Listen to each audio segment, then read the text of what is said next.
guests, and those at the high table. Good morning, everybody. Good morning. All right. So, on behalf of the African Children's Aid, Education and Development Foundation, I welcome each and every one of us to this anniversary celebration. We have started the event today, being the 21st day of May 2020. I wish to spectacularly welcome the executive directors, Mr. David Emmanuel Umem. Also, he is the executive director of the African Children's Aid, Education and Development Foundation. I also want to welcome, in a special way, Aya Regrin Loven. I hope I got the second pronunciation. So she is Executive Director of Land of Hope Global, and she is very beautiful. Now, agree? Yes. So, if you don't feel jealous, you're handsome. They are very handsome too. And we want to also welcome, in a special way, please do not be mistaken, she is not the secretary. Forget that she's writing. But she is supposed to be relaxed and not doing tedious work. But that is her office. I would want to spectacularly welcome Ms. Ido Jumoke. She is the Director of Fundraising, African Children's Aid, Education and Development Foundation. And finally, the man that our children can always knock at his door at 12 midnight. They will knock at his door at 7 a.m. You know, there are some times I always wait for them to come and knock at his door so that I'll wake up. So that's to show you how early these children disturb this man. And for them to get to that level means that he has been doing amazing work with them. 80 children plus a couple outside is not easy. If you see him with white strand of hair, plenty, or his forehead is colored or bland, he's a fine boy. So that is to tell you that he's been doing so much. So please, I want to especially also welcome Mr. Nsidebe Orok. He is the Director of Child Development, African Children's Aid, Education and Development Foundation. For 7 years, they have been doing this job. For 7 years, you are sitting on the foundation built on sweat, built on challenges, built on troubles. I was tempted to mention built on the challenges of the Nigerian government. Because I remember sometime the ED, when that was last year, giving us a little breakdown of what it took the organization to get to this level. It wasn't a child's play. I also remember Mr. Bassi, who is also our education officer present here, telling us of one day that he was always boosted out of this place. And the children were like, "Go, not our man." So this place is built on challenges, it's built on sweat, it's built on the collective hard work of this beautiful lady, woman, this handsome two men, and then we have our special Mr. here. And to everyone who have made this dream of 7 years a reality, we have different units here present. We wish to spectacularly thank and welcome each and every one of you. Before we get to begin the event proper, we would love to acknowledge the entity called Nigeria by at least standing up. We are going to say second stanza of national anthem. You now still remember that now? Okay, it will be led by Miss Isan Subere Ikoko. Let's take standing together. O God of creation, direct our noble cause, guide our leaders aright, help our youth the truth to know, in love and honesty to grow, resolute them to build a nation, here is emphasis, amen. Thank you very much. So no need to go to the office and begin to ask ourselves how many percent of people present remember that prayer. So we are going to go without wasting much time. We are going to go right into the event. But we will not proceed with this event, with this press briefing, without giving the opportunity for an address. The address is going to be made by the Director of Fundraising, Ms. Okay, round of applause. Good morning, everyone. I all protocols duly observed the high table. I want to welcome the press in a very special way. Thank you for acknowledging and taking up this very short call. I want to thank the executive directors first for all the activities that we've been planning. This is a brief address. African Children's Aid Education and Development Foundation is celebrating its 7th anniversary. It is tagged Children for Change celebration. This celebration is a very happy one because in the last 7 years, this organization has done a lot. This will be highlighted at the press briefing by the way the executive directors and the supporting directors, the management team, will respond to the questions. The main purpose for this press briefing is to bring the world to know about what we've been doing in the last 7 years. I think it is time. 7 years is no longer an age in this time of technology to think you are too small to launch out to the world and showcase what you have done through the years. ACAEDF has been able to do a lot through the erudite executive directors. They have worked a lot along with Director Child. I just joined a few years and I have seen the enormous task they've put to use, and along with other members of staff, they work very hard around the clock. I think we need to showcase the people who have helped over 80 children to have overcome adversity, and the children themselves pioneering change with the launch of a fashion show in our Children's Parliament of Hope on the 25th.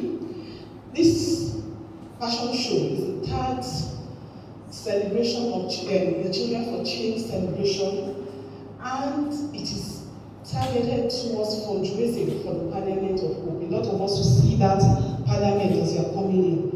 That Parliament is where our children actually learn the attributes of leadership, self-governance. It is helping us to develop a no-cane policy, reduce corporal punishment in the African system, or in Nigerian method of raising children. These children legislate themselves to actually make sure they behave and take good care of themselves within the conference. Then we also have something to prevent. It's a form of advocacy in itself, which is education access now. Access to education and water for riverine children. A lot of our children are from riverine communities, and in the last few months we've been having training on videography with people from across the Niger Delta areas and riverine communities in some other parts of Nigeria to see what education interventions we can have for children in riverine communities. There is a statistic that says that you are likely to, like 5 times, the likelihood of is 5 times higher to find a school that is dilapidated in a riverine community than you will find in the mainland. And has a great link to peace and security in Nigeria. There are two big areas of instability in Nigeria, and this is the linkage. Please listen very well. If you check in the north, nomadic herdsmen are the major problem that is bringing a lot of insecurity. If you look down south, if not for the recent uprising from Maso, what we have is militancy. Majority of the people you have that we are calling militants are from riverine communities. Have we paid attention to them as a nation? So we are calling, our children are helping us to say we have survived, we have come through this, and they are calling on everybody to also support them to be able to help others through what they will be doing. The brilliant performance we are expecting from them, they've been practicing.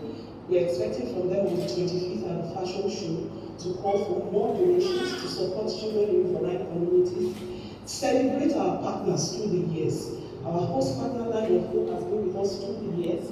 They have worked also with other partners to support us, and we also work with other partners. We are happy to welcome our people from the press today to continue to support us. You have supported us through the years. We thank you for being here. All staff that have worked very hard, thank you for being here. That's a brief address. Thank you. Brief but powerful. Another round of applause. Thank you very much, Ms. Yu. We would also acknowledge the presence of some media houses in our midst. We acknowledge the presence of Heritage Radio.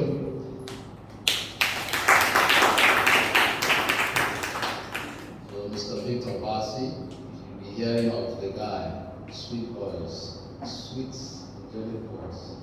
Victor Bassi, you're welcome, sir.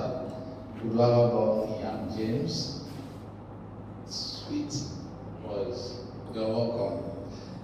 We also want to welcome the Roland Times, the Pulse newspaper, the presence of represented by Anidi Ruko Inam. You're welcome, sir. We want to welcome the Ink newspaper, podcast media, represented by Mr. Victor Rufort. So, I think my job is quite simple. This is the point where I disappear into space and allow the media houses to take charge of engaging with members of the high table. So, I'll also give room for Ms. San and Ms. Ella to help us with moving around for the questions. Good morning, everyone. I would like to say it's a privilege for me associating with ACAEDF and the work they've been able to do so far for a couple of years now. It's a privilege to be here as a media organization. My name is Victor Bassi, Heritage Radio. My question goes directly to the Executive Director of the ACAEDF. I want you to enlighten us, tell us more about ACAEDF for the benefit of those who aren't really aware of the organization. Thank you.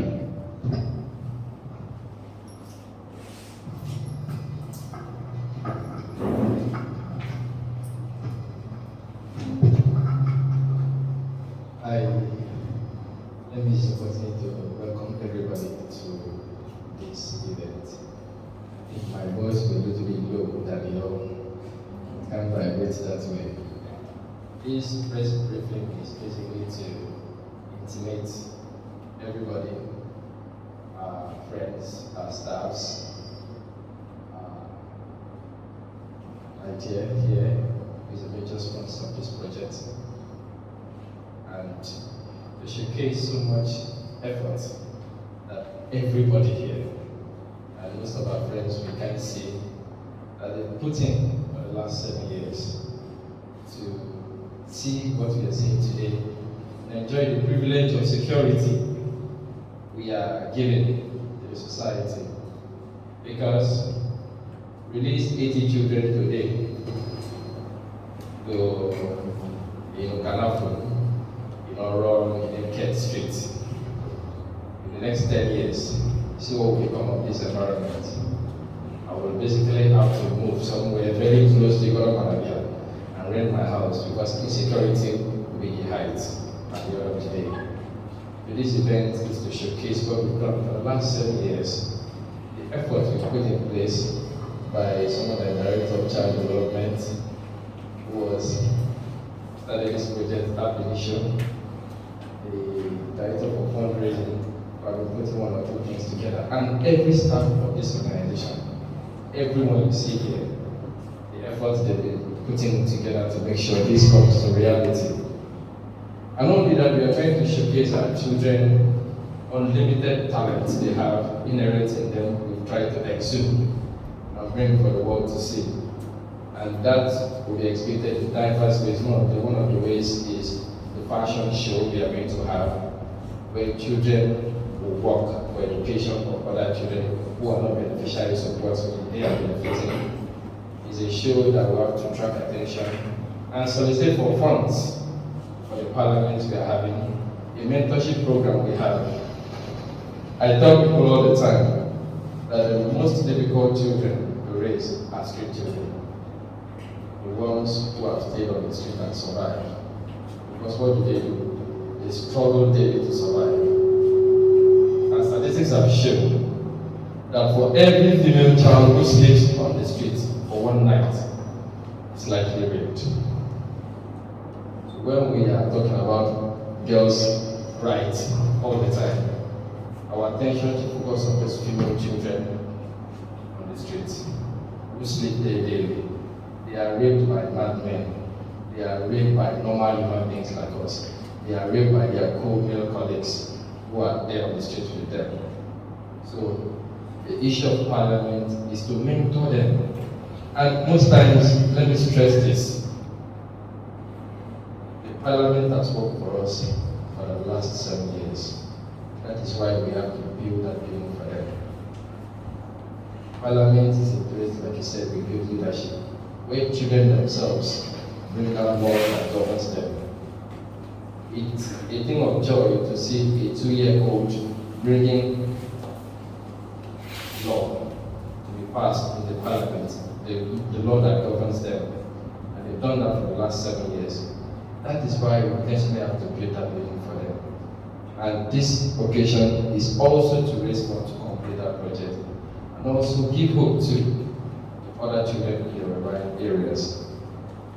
I hope sincerely that this event, starting today, will be a success.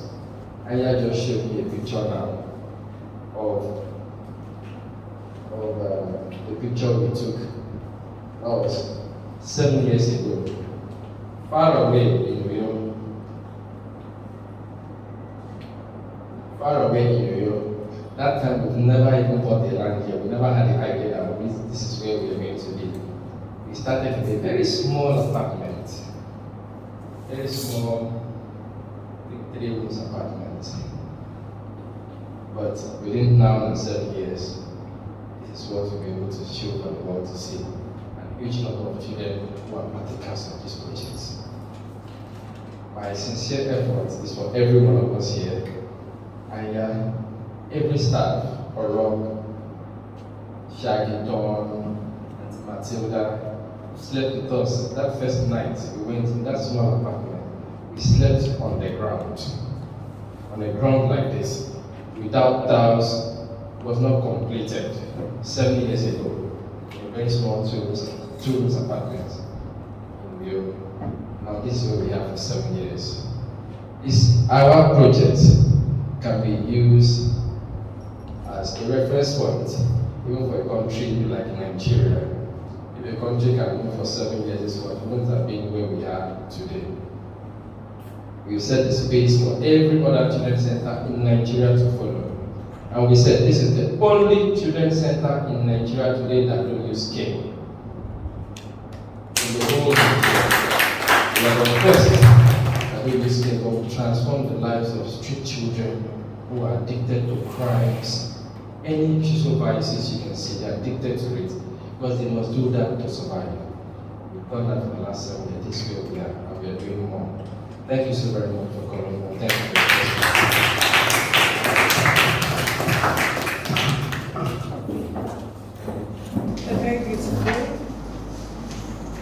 A very beautiful morning to everyone present here. My name is Joaquin James from Heritage Radio. I hope you're safe. I know we're living in a very trying time where the child's voice needs to be enough heard and looking for child's protections right. I'd like to direct my question to the Executive Director of Land of Hope, who also doubles as the event host partner. What are some of the areas that we seek to see transformation and child protection rights and support for the work in Africa? Okay, thank you for the question. Okay, let me just be seated.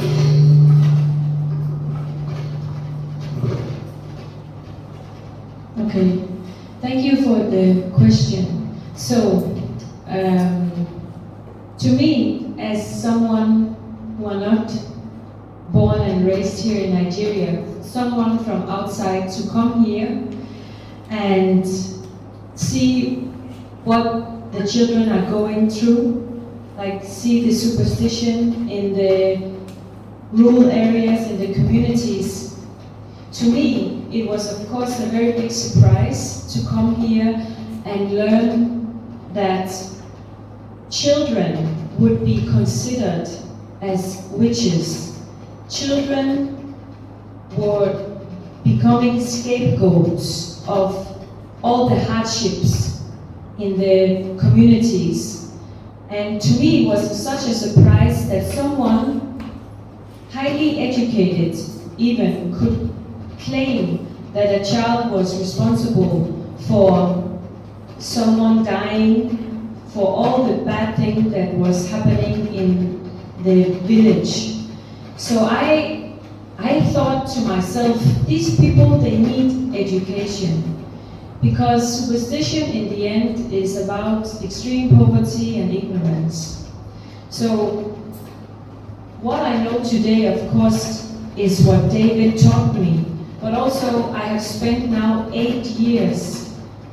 I've spent a lot of hours, many hours, talking to the villagers, asking so many questions, trying to understand why they would accuse children of witchcraft, because they were educated, some of them. So I thought that education was just the key for us to overcome these challenges, and that education would just erase superstition. But it's not enough to just educate children, because education is one thing. This superstition is very deeply rooted in the African culture. And I thought to myself, this was also something that was deeply rooted in the Danish society in the 1600s. In my country, we actually we burned alive more than 2,000 women and children, branded them witches.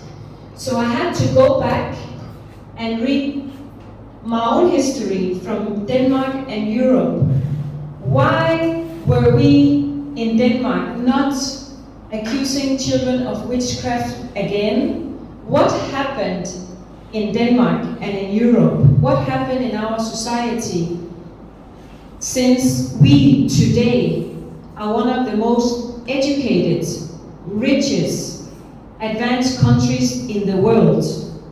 So I had to look at that and then look at what is going on in Nigeria and compare and see what is lacking, what do we need to do in Nigeria for these people to change their mindsets. And I thought to myself, a little naive, it's just about education, because in Denmark what changed was that we started sending all children to school, and that also changed the belief system we had in our culture. And we also looked at not just education, but structural education. Like we need to have here in Nigeria. We need children to learn to ask more critical questions. We need teachers to also understand that if a student asks a question about, for example, why the flights, how can we fly up in the air? How can we go from one place to another place? We need the teachers to not just say it's because of God, because that might be the answer. The teacher will tell the students that it's because of God. We need more structural education. We need to change the educational system in Nigeria. So that is how I see my organization to support ACAEDF in the future. And that is also why it's so important for us to build the Parliament Hall, for us to have a lot of conferences, for us to have people come in, for us to have conversations, for us to talk about the educational system here in Nigeria. So, because what is happening here happened 200 years ago in Europe. We've moved past it. We also need Nigeria to move past it. So I think it's about structural education to change some of the systems here in Nigeria. Thank you.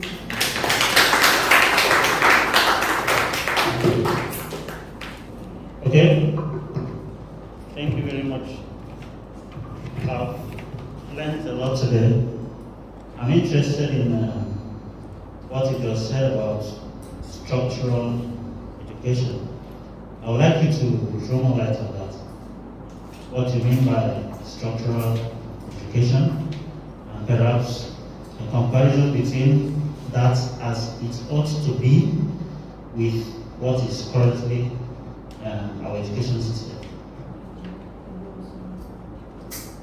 Yes, I think I will also have David help me answer that question, because he knows more about your educational system as it looks like today. So I will contribute with some, but let him start. I would like to explain, to pinpoint the word structure. Education should not be education, it should be structural education. Education that goes deep to answer critical questions and give answers to those questions. Like you said, why do aeroplanes fly? It is not God that makes aeroplane fly, but God has imparted knowledge to people to teach them the dynamics, the science of letting things to be the way it is, not referencing everything to the supernatural. Because if everything is referenced to the supernatural, we the natural ones, how are we going to survive? There is a very strong link between science, technology, mathematics, marketing, even journalism. There is a science behind all of those things. Getting to know the science is the structural education we are talking about. Children should know in depth and answer questions. That way, when you tell a child that I can fly in the night, is it possible? Does he have what it takes? Fly? Does he have oxygen? The child will ask you some questions related how the possibility of you to fly is real. When somebody tells you that your life has been put in one tree, you ask questions. If I'm sick, I should go to the hospital. These people were meant to treat this. My life cannot be in a tree. Those are questions our educational system in Nigeria at the moment is not answering. Until we answer that question, we will solve the problem. Thank you. Thank you. I also want to say that the one issue that is a very sensitive issue is, of course, that some of the problems we face is also religion. Nigeria is a very religious country. Religion is not a bad thing, but there are too many so-called pastors that are taking advantage of religion to their own benefits. And I'm from a country where we don't use religion so much as you do in your daily life activities. So when people ask me, when I'm in Denmark and people ask me questions, why would anyone look at a child and say the child is a witch? You know, people forget that religion is also, you have bad against like the evil spirits. You have in religion so many things that causes people to believe in the superstitions. And that is also something that I have come to learn because I'm not from a religious country. We don't take religion so serious.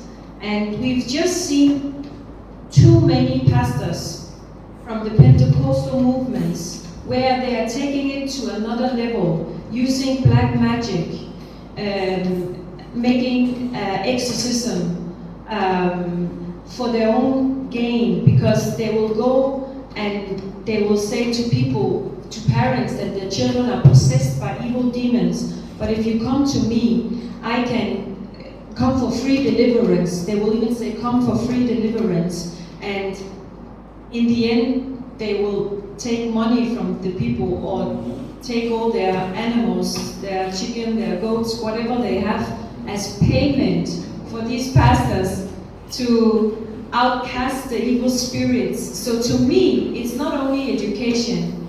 To me, as I see it, it's also fake pastors that are taking advantage of religion. So yes, that's also a big problem, but I don't know how we even are going to solve that one. So, yeah. Okay, the last question from me. I would like to, because it's my first time of hearing what you people are doing in such detail, I would like to know your mode of operation. How do you rescue children? How do you intervene? How do you do all that? How did you get the 80 children that you have? Thank you.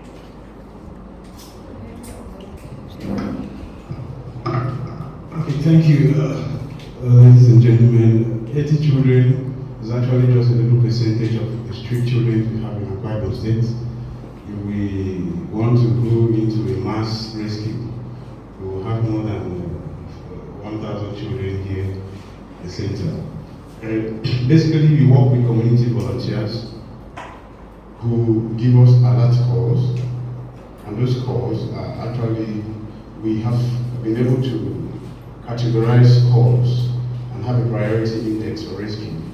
We have situations where children who are at critical conditions of near-death situations. Of course, we know that in our, basically out of the 80 children we have here, I would say 98% of them are children branded as witches and wizards. And we understand the concept that when a child is branded, stigmatized, he or she is going to face torture and hate. So situation where we have children who are in near-death situation, being mocked by the community, family members. So the level of criticality of calls determines the intervention we conduct. So then there are children that we do direct family interventions, we go in, so we do family counseling, we do immediate reunification. And those who have already been on the street for years, those ones are ones we could bring to the children's home before we start the whole process of trying to do the tracing, then the rehabilitation process and all that.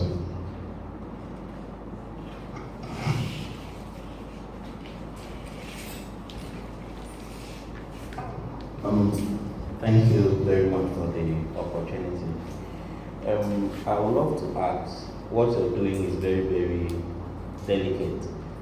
For dealing with children on the streets and all of that, things will come. So far, you've operated in Nigeria. Do you think you have the enabling environment in terms of laws? The laws protect Child Rights Act and all of that.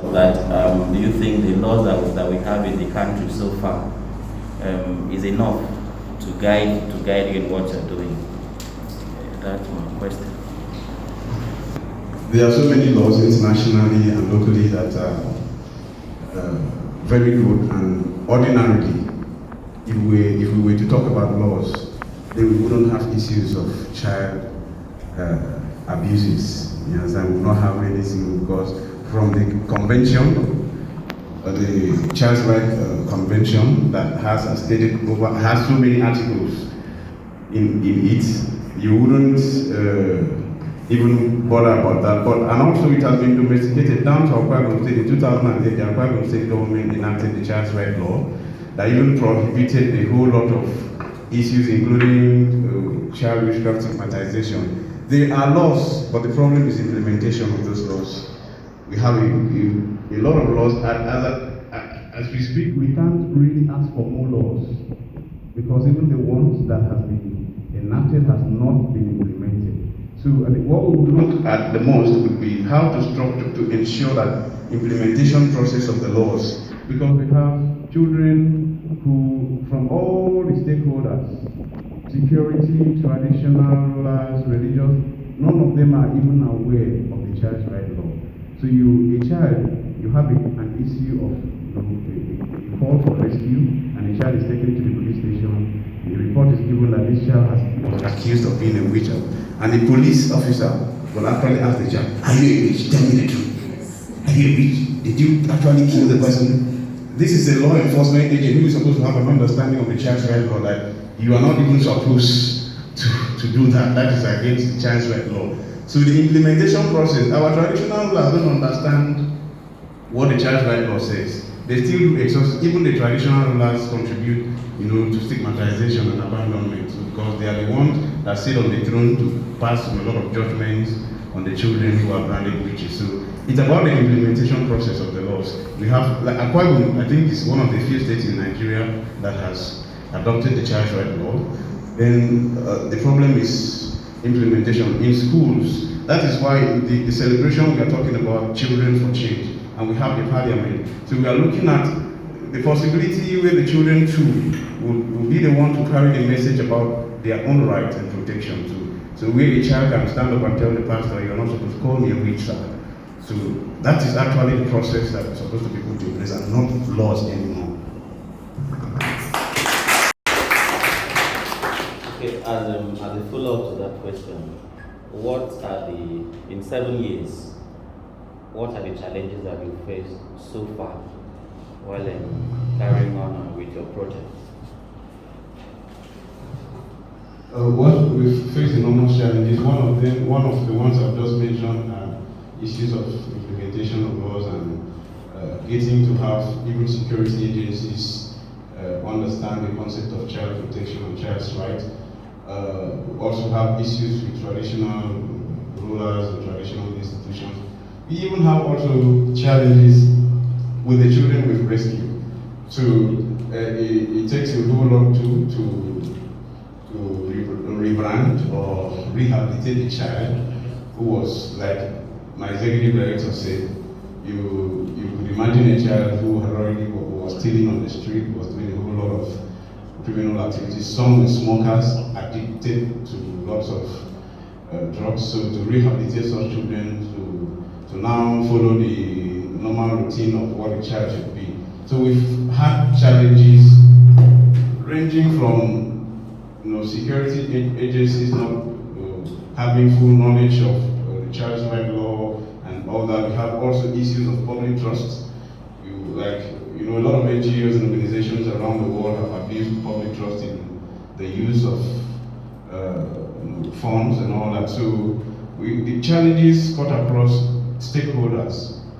We are rescuing one child. In fact, we even have challenges including people who want to, because we've rescued a child, rehabilitated a child, and we have taken the child back for maybe a reunification visit. A mother or a family who is not supposed to even send out a child will now look and say, Mrs. Akpan's child who was sent out of the house has been rescued, now is in the university, let me also send out my child. So you have also issues like that where parents even want to voluntarily send out their children who are not branded witches so that we can come and get them for rehabilitation even when they don't have issues of rehabilitation. Thank you.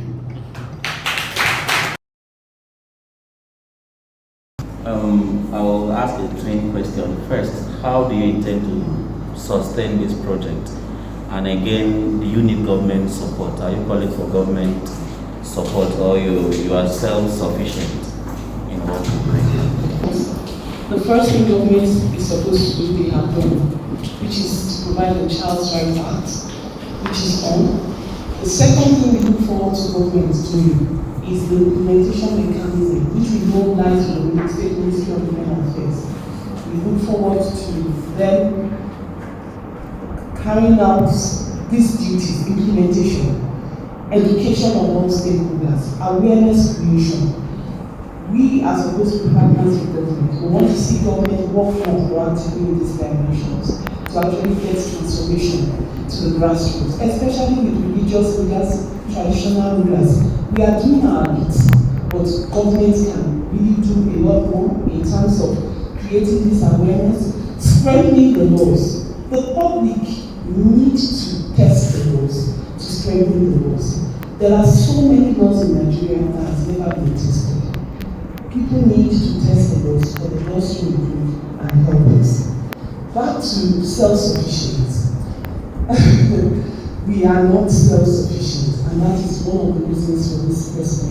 And sustainability. The first thing I would like to acknowledge our host partner for is the fact that they invest in knowledge and education, supporting the education of our children. Take away education from people and tell me what we are in this time and age. For us here, the future is now. Where these children are coming from, to be able to do and move up to the level where they produce these artworks you're seeing here, do the fashion show, combine it with their academics, it's a lot. Our children are talented to the point that sometimes I just have this confidence that drop them anywhere, they are survivors. Because of the amount of years of investment in their education. And that is what we are looking at for prevention purpose, to have more children in rural areas where there are no schools have access to education. So that these children, when they access education, they are on their own able to say no. Structural education that, like we have said, will enable critical thinking, will enable problem solving, will enable negotiation, because your education now has given you quite a lot of skills. And that is why we are calling on the companies. Join us at ACAEDF, ACAEDF NG, on all social media platforms of Facebook, Instagram, and our website to follow us up on the 25th at the Children Fashion Show and support our work. Donate to the Parliament of Hope, Children Parliament of Hope. Donate to the community education, Riverine Community Education Project and Water Project. We look forward to everybody supporting us.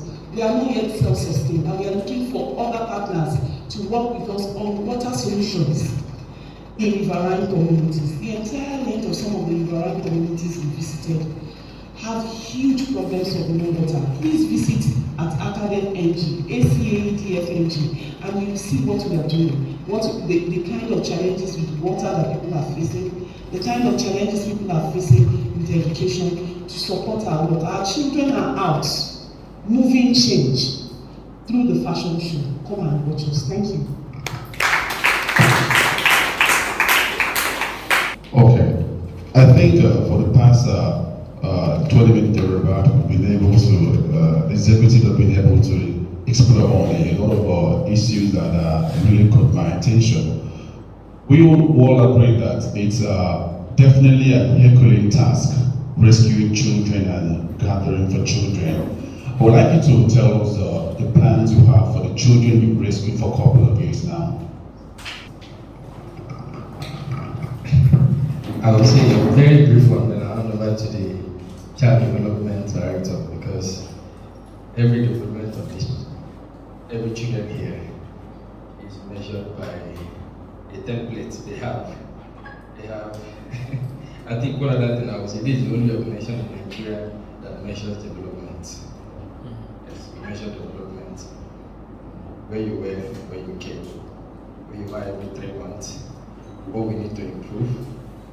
The next 6 months we measure, 9 months, 1 year, 2 years, like a graph. We can tell you where a child was in terms of his reading capability, to where he is in the next few months thereabouts. But for child development, what I would summarily say is that This is a children home, and we know children age stops at 18.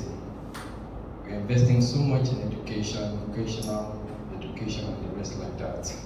For example, this hall where you are at the moment is the music room, music and art room. So this is one of them. We have the computer, we have the lab, we have everywhere. Every child that comes here must not only pass through the 4 walls of the normal conventional classrooms. We must have 1 or 2, 3, 4, 5 skills. Every child here knows how to play musical instruments. At least, if you are dropped outside today, you can go to any of these churches and play and survive every Sunday. People do that a lot. Yes, people do it. Children here, they play football, they have their artwork. Tomorrow they can. I wasn't until last month, while we were sitting, a young man came, while we were eating, he was drawing me, I was drawing David children. Within 30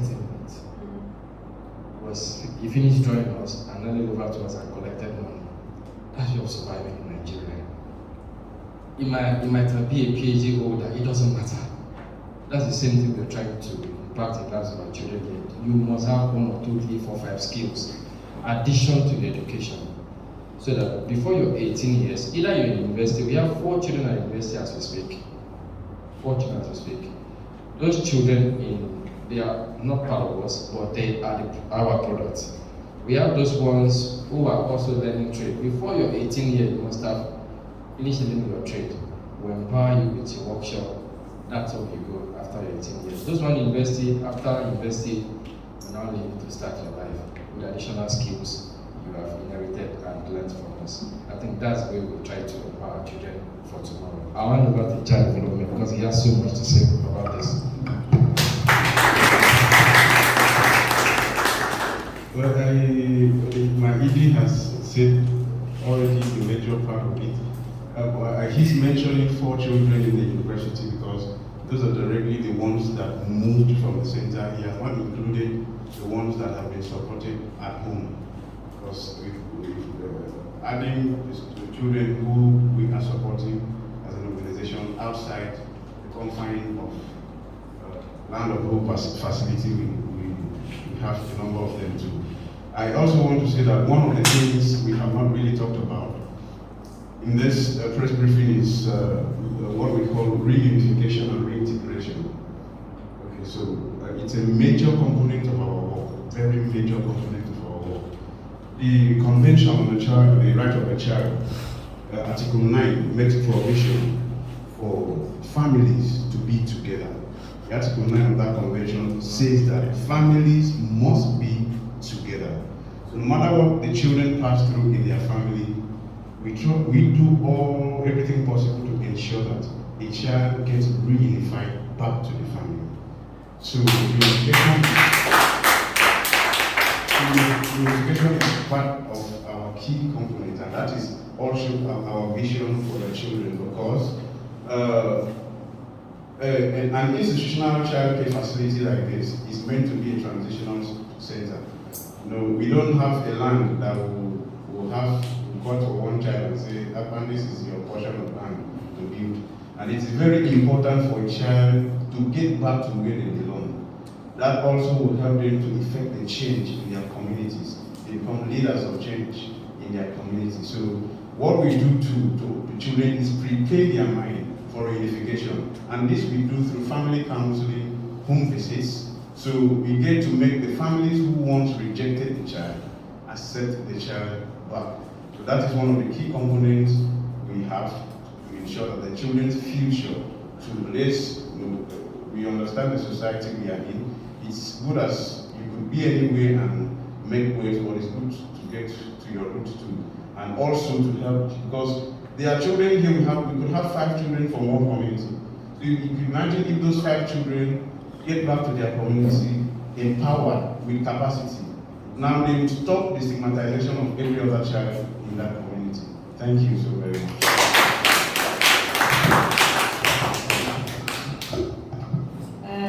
I want to just quickly say that one of the questions was before about who is sponsoring ACAEDF.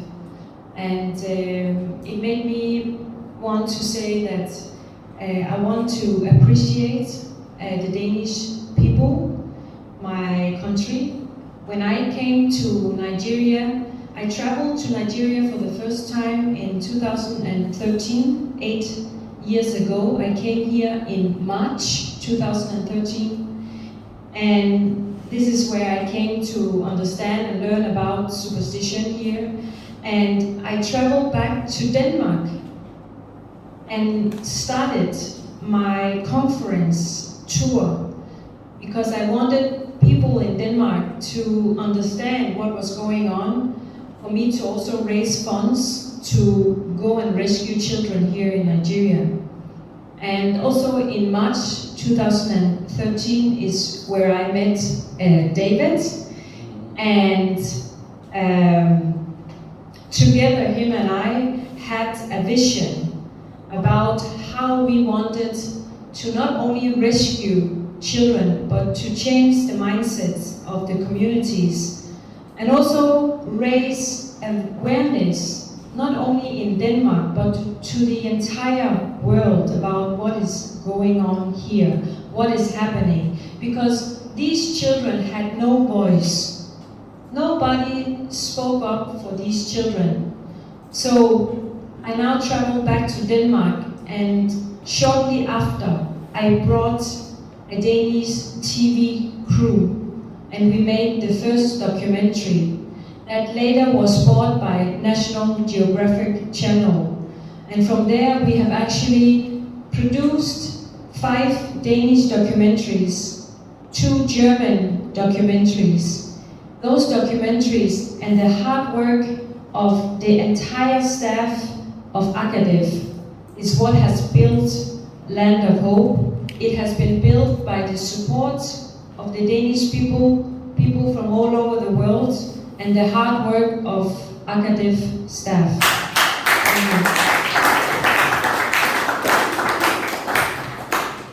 So how can the public support this program with this initiative? Thank you very much for that question. Like I said yesterday at Heritage FM, I'll repeat again, there will be quite a lot of ongoing promotions along with the Director of Child Development. One major way by which you can support us is as an individual. Get empathic or sympathetic. Take action when you see a child being violated. We should move away from sympathy. Sympathy is a state of inaction. Oh, sorry. So after sorry, what can I do? Who did I report to? Who can I collaborate with? We let out numbers yesterday, and I'm sure the executive director will also let out that particular number again for us.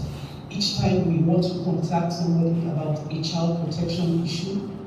Our social media handles, like I said, at ACAEDF NG, visit us and follow our work, support our work. We actually work with volunteers, but at the moment, as a result of COVID-19, our volunteers work virtually for us. We do not have volunteers internally, but you can volunteer virtually for us on different areas. Just get in touch with us. info@acadef.ng and at acadef.com. That's info@acaedf.com. Also, we have some of the programs that we do, like the 7th anniversary, where we are celebrating it now. We've had this press briefing. We are having the novelty match. We are having an unveiling of community education, riverine community education projects on the 25th, which we are going to finish up with the fashion show in the evening. It will also showcase some of our children who are already learning boxing. Some of our children will be doing poetry that day. We look forward to everybody tuning in to the live streaming online. Again, for the sake of over-repetition, we'll have at ACAEDF NG on Facebook, Instagram. We're going to be live streaming, and also on our website, www.acadef.ng. www.acaedf.org. So again, I take the place where you can mail us is info@acaedf.org. Once you just put ACAEDF, you will see all the social media handles where you can support us. The biggest support you can give us is to donate for us to get more community schools in riverine areas and make access to water possible. The importance of access to water, when you watch our videos, you will know how it actually is intricately woven into a child being branded rich. Somebody takes water and begins to fall ill and accuses a child who fetched the water of poisoning the water. I mean, you can imagine you're fetching water from a surface well that is dirty, and you're accusing that child of poisoning you through the water he or she has brought. Kindly support us with your donation and those handles. Thank you.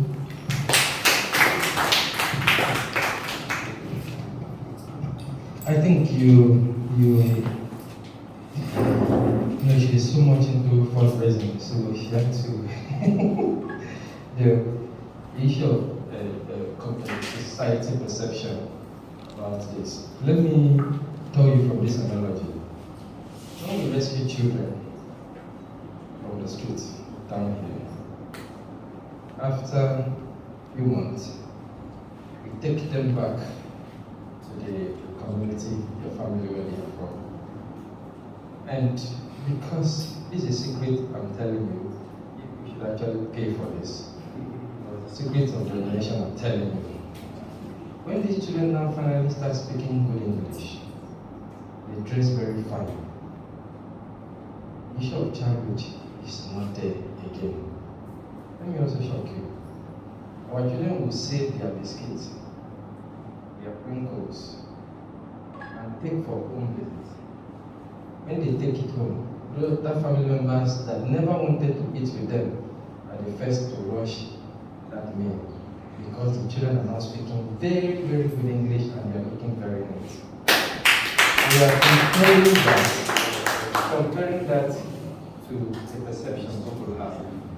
This is purely out of poverty, illiteracy, and so much.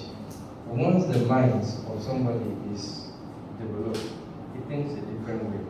Those children now are no more witches and wizards as we speak. But it doesn't stop there. You have to work with the family, you have to work with the community, you have to work with the entire structure that will link the stakeholders going around that child. And variability will still be there. It might be accepted in the family, the community will not accept, because there's one man like that who say it's not this child that was.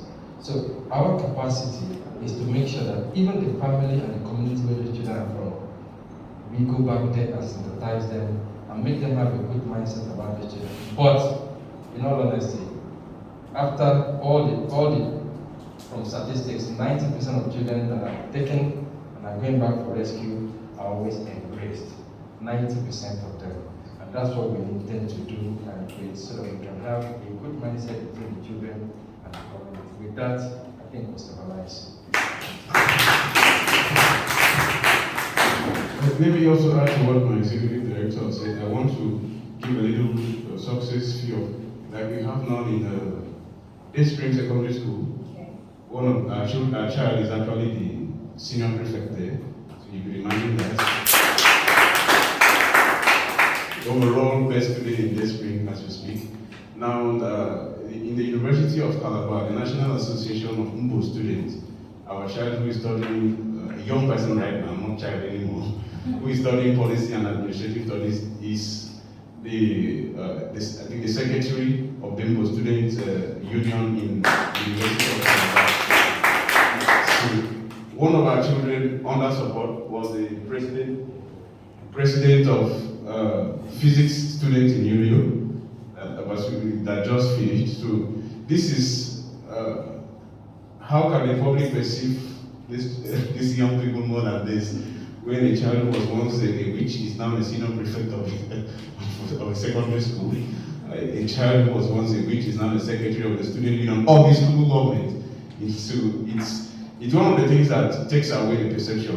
When they are cleaned up, witchcraft is actually a in when money no dey, food no dey. In one school day, pikin don become lawyer, which no, you don't step aside.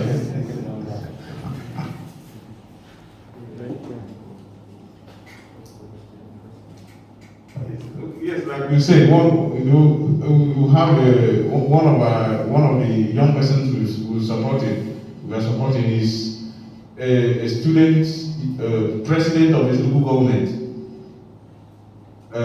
What do they call it? Not ACAEDF, National Association of his local government. So that is, most of them are parliamentarians in their school. Of recent, Miracle was chosen from the community secondary school to be part of, I don't know if it is political parliament they want to form in the Ministry of Education and doing something about children parliament. Since we don't really trust their settings. But one of our children here is selected to be part of the parliamentarian. So she can't be a witch anymore when she's contributing constructively to the society.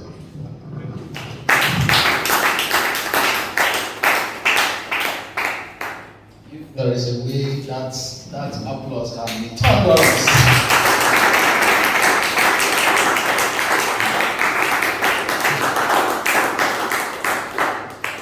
Before I continue or say anything, let me ask us a question after listening to everything from the high table. Please, is a child ever a witch? Yes or no? No answer. No. I am the only witch child. So a child can never be a witch. And they have given you evidences spanning 7 years. Please, a round of applause. As soon as I'm done with just a brief breakdown of what I intend saying, the executive director will give a vote of thanks. And soon thereafter, we are going to take the table away and we'll have pictures. Selfies, smile your way to the heavens. Take your time. This is Children for Change celebration. In fact, we should say that together, right? Children for Change celebration. Children for Change celebration. So if you go to your house and you're always tempted to, I don't want to accuse my mother, but she did well. She was always hitting me with tonic stick, but yeah, I'm a good guy now. But now that we have been educated, it is possible that children can actually pass through development without abuse of any kind. So that is the message for those of you who are planning to be parents tomorrow. Just a brief breakdown of what we've listened to today, because I want us to go home with something. We are celebrating children, but just like everyone on this table have said, we need to also get ourselves informed as adults. So, we have been given a brief breakdown of the history of African Children's Aid, Education and Development Foundation. We have been told about our massive sponsorship from people of Denmark. We have been told about how the children have been transformed by that sponsorship, how this place is being taken care of by children as well as the staff members here. And we have also been, through the expertise of directors, we have been shown some level of concern in the name of Children Parliaments. There are about a few countries, including Moldova and Bolivia.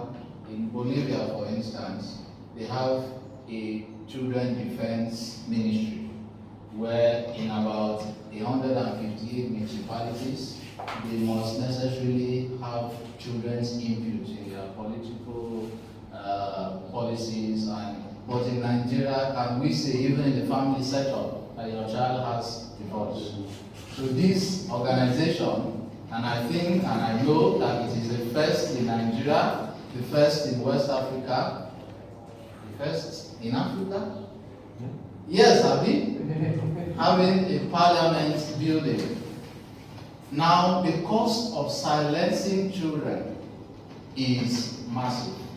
It's always a trickle-down effect that boils down to children who end up being abused, exploited. They cannot vote. They are not ever appointed into political offices. What is the cost of silencing children? That cost is what we experience in many parts of this country and in many parts of Africa. So for the first time, this organization is building a massive structure. They have their children parliaments every Friday, and you need to be there to see how children who were once branded as witches are in fact making laws for themselves, coming up with policies, telling people, don't go and disturb Mr. David, so time, leave Mr. Rock. These are children who are taking charge of themselves. I think, and I believe strongly, that parliament building needs our massive support. Then we also talked about the Children for Change celebration with the focus on riverine communities. The experiences we've had for over a month of going to these communities, paddling boats. If you visit our website, you're going to see a video, a snippet of that experience. Children who spend an hour plus on a boat paddling just to get home. And there are some of them that cannot afford transport to school, so they have to stay back and assist their parents. We also visited a couple of communities that have poor water, the color of which to me was like, if there's anything like purified urine, it was looking yellowish, and this is what the children drink. And they have poor access to health care. So if we want to talk about everything we've experienced in those communities, then we are not going to leave this place. That is why it's important to always get back to the organization through the website and through the contacts that have been mentioned to us. And then we cannot forget most spectacularly how the Child Development Director spent so much time to talk about the processes concerning children's rights and how it affects, or how the Nigerian factor is affecting the protection of children's rights. And then we talked about the need for structural education that is embedded with intelligent or critical questions.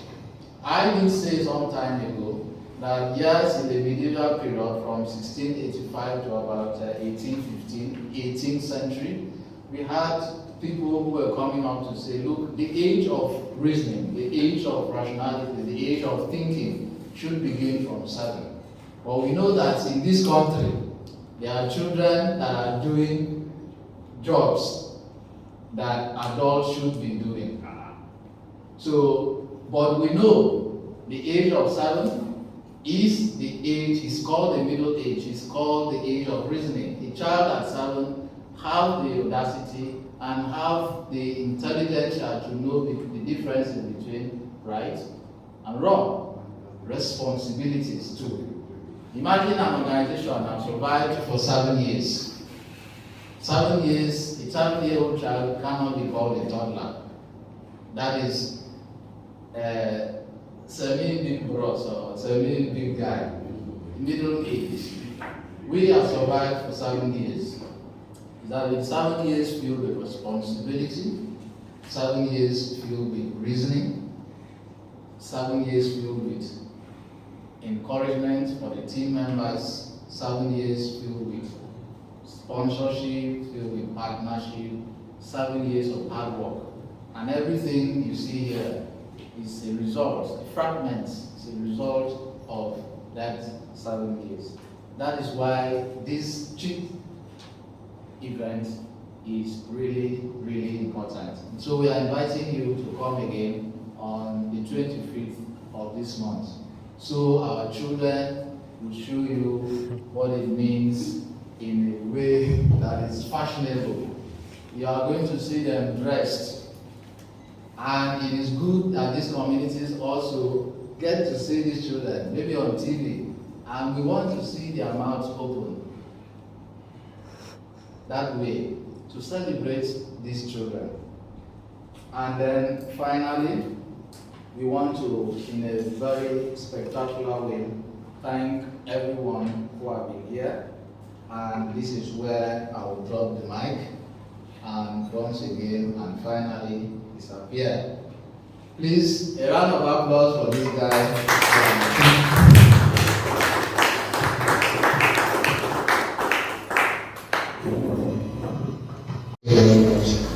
Francis. Given my closing remark, I will draw emphasis on very few points and also showcase the need, one of the need of this press conference is basically to, like I said earlier, draw my attention to the event that is coming up on the 25th. Probably in the next 4 days. Yeah, it's going to be here, but to be live streamed in all social media handles at ACAEDF.ng. Come and see the children display huge talent they've got. And one thing I would like to stress, I think Jimon gave me the passage while she was talking. During the Anthony Joshua fight last year, a child approached me that he wants to be a boxer. Okay. All right. We gave him the opportunity. He has been learning how to box, but unfortunately, they gave him some experiment with one other child, and he got these serious beatings. It's like very junior. You know, when you're fighting boxing, you will be eager to say, I should use my leg. But you have to follow the modus operandi. It's only your hand you have to use. So in learning the technicality, when that one came up and said it's not going again, 3 children came up to me that they want to face that challenge. They want to be professional boxers. And today as we speak, they are learning the art and science of boxing. And that they will not little away like one of them did, that they will face even the toughest of the toughest of the toughest, and they will bring glory back to ACAEDF. Those are the things we will show, that we show on ACAEDF.ng, and our fashion show will be spectacular. I'm telling you, our team has invested so much to make it a very exclusive event that people will see, marvel, and be jealous of these children. Then to make reconciliation very easy for you. Yes, the way we will see the kind of act the children will display, it will marvel you. So join us on the 25th of May at ACAEDF.ng. All our platform will be ready to showcase that event. Yes, my remarks. Thank you so very much, Aya, for all you're doing and what you intend to do. Thank you, my Director for Child Development, a very, very, very, very spectacular human being, a friend, a brother. Thank you, Jimmy. I've come to know her that somebody made in a WhatsApp status, you ask her one question, she will give you 15 answers to that question. That is who Ms. Jumoke is. Very, very beautiful lady. If I was not good, I would have looked away. Wow. Don't be jealous.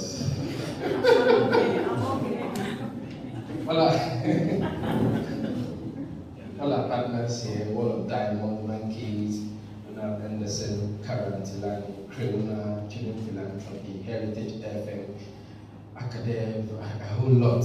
We just had to make this one very small. People who sabi this way, follow this way, plenty.